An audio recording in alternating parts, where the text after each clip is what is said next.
This is the Big O Show. This is the Big O Show.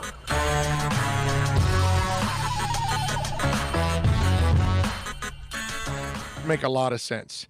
NFL, they are so far now, they are testing, and they have tested positive 95 players so far since they started testing. They added 59 yesterday to that total of 95.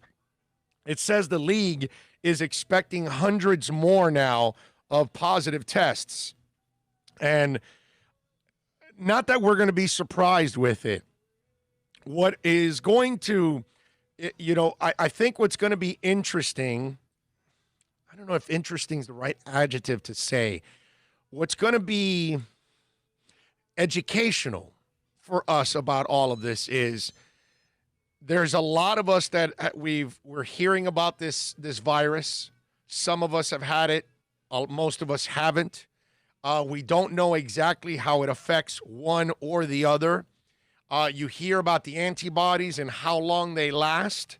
They say it might be 2 to 3 months, and then you can get it right again after that.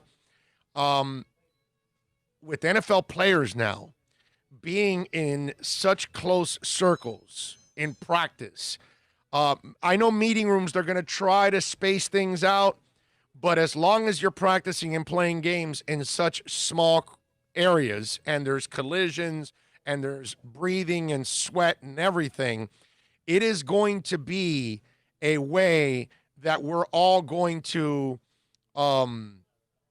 find out more about this virus. The sad part is football players are going to be our guinea pigs because we're really going to find out how we know it's contagious. I mean, hell, look what's going on, right? That people get together in places, and I told you the story 2 weeks ago, that one woman that got 70 people, infected. It's nuts that something like that. One person, 70, that's not the kind of ratio you want for this kind of thing, right? And so now we're going to watch them try to stave off this virus, try to be as safe as possible in the most unsafe sport possible. You know what I'm saying? And so then this is where it becomes a real problem for the NFL. And we're going to learn a lot about this because we're watching that. Remember, we didn't know it was an airborne virus the first couple of months. And then we found out it's an airborne virus. Then they told us that it could lie on surfaces and all kinds of surfaces for a while. And then they figured out, no, there's only a couple of surfaces that it really will last for a while. I think stainless steel is one. There's another one maybe. I forgot which one it was. But there's only a couple of surfaces. Everywhere else, it'll die out. People were worried that if it's on your mail, if somebody gives you an Amazon box and they have it, would you get it and you don't and all that. So we have learned different things about this virus. The next thing now is we're going to find out how contagious this is. Not that I'm wishing it upon NFL players, but my Lord, look at the game they're playing. You know what I mean? And this is going to be, I'm terrified of it, to be honest with you, because I'm terrified that it's going to ruin the season. You know what I mean? That eventually it will spread and it will affect. Look, you saw what happened in the MLS. And they don't have nearly the contact that football has. Now soccer does have contact. Okay, because I always laugh when people say, well, it's not a physical sport. Yeah, really, dude? You need to watch it a little bit more. You need to watch the collisions with no pads whatsoever a little bit more out there, okay?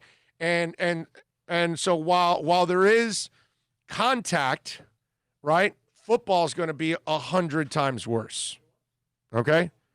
And that's where it becomes an experiment for all of us. And we may end up seeing firsthand how, you see what's going on, but we might find out how deadly contagious this thing is. And I don't mean by deadly that it's going to literally kill people, but how deadly it is, like it'll spread to so many people in a short amount of time.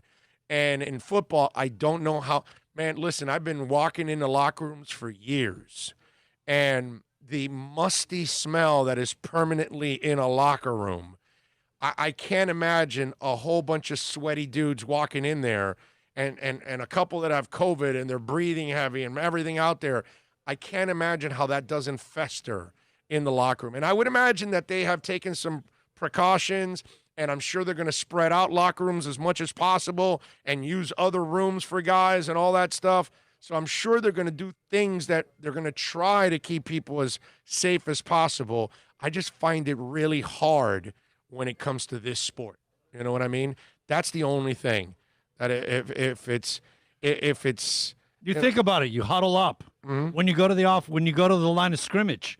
The defensive lineman is right across from the and the offensive lineman. You don't have 6 feet between the center to the guard to the tackle. Barely have 6 inches. Exactly. The quarterback's right up under the center. I mean, it's impossible. And plus, when you make a tackle, coverage, you want to be close to the receiver. Everything is about staying in close proximity.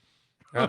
So maybe the NFL should say, hey, we can only do zone coverage this year, no man on man.